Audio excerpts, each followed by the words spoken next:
এক সুন্দরী মেয়ে গাছপালায় ঘেরা এক মনোরম রাস্তা দিয়ে হেঁটে যাচ্ছিল। তাকে দেখে এক যুবক মুগ্ধ হয়ে তার পিছু পিছু হাঁটতে লাগল। কিছুক্ষণ পর মেয়েটি ঘুরে দাঁড়িয়ে ছেলেটিকে জিজ্ঞেস করল, ভাই, আপনি আমার পেছনে পেছনে আসছেন কেন? ছেলেটি বলল, হে অপরূপা সুন্দরী, আমি আপনাকে এক নজর দেখেই আপনার প্রেমে পড়ে গেছি। আপনার মতো এত সুন্দরী মেয়ে আমি জীবনেও দেখিনি। আমি আপনাকে বিয়ে করতে চাই। মেয়েটি শুনে মুচকি হেসে বলল, তাই বুঝি? আপনি বলছেন আমার চেয়ে সুন্দরী মেয়ে আপনি কখনোই দেখেননি? তাহলে একবার পেছনের দিকে তাকিয়ে দেখুন। ওই যে দূরে আমার বোন আসছে, সে আমার চেয়েও অনেক বেশি সুন্দরী। এই কথা শোনা মাত্রই ছেলেটি মেয়েটিকে সেখানে রেখে তার সুন্দরী বোনকে দেখার জন্য পেছনের দিকে দৌড় দিল। কিন্তু পেছনে গিয়ে সে অবাক হয়ে দেখল সেখানে কোনো সুন্দরী যুবতী নেই, বরং একজন বৃদ্ধা মহিলা হেঁটে আসছেন। ছেলেটি হতাশ হয়ে আবার মেয়েটির কাছে ফিরে এলো এবং তাকে জিজ্ঞেস করল, তুমি আমাকে মিথ্যা বললে কেন?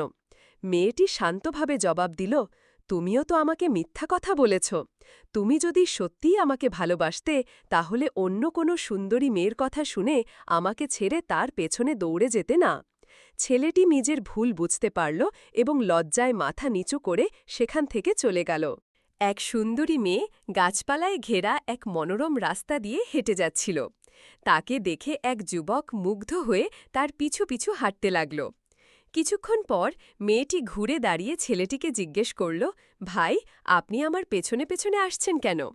ছেলেটি বলল, হে অপরূপা সুন্দরী, আমি আপনাকে এক নজর দেখেই আপনার প্রেমে পড়ে গেছি। আপনার মতো এত সুন্দরী মেয়ে আমি জীবনেও দেখিনি। আমি আপনাকে বিয়ে করতে চাই। মেয়েটি শুনে মুচকি হেসে বলল, তাই বুঝি?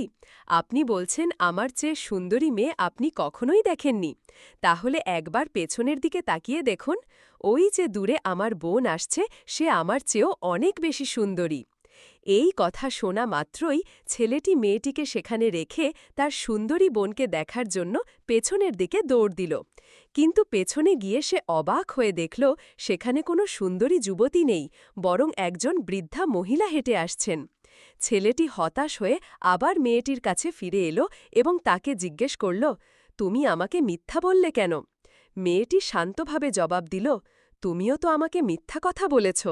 তুমি যদি সত্যিই আমাকে ভালোবাসতে, তাহলে অন্য কোনো সুন্দরী মেয়ের কথা শুনে আমাকে ছেড়ে তার পেছনে দৌড়ে যেতে না।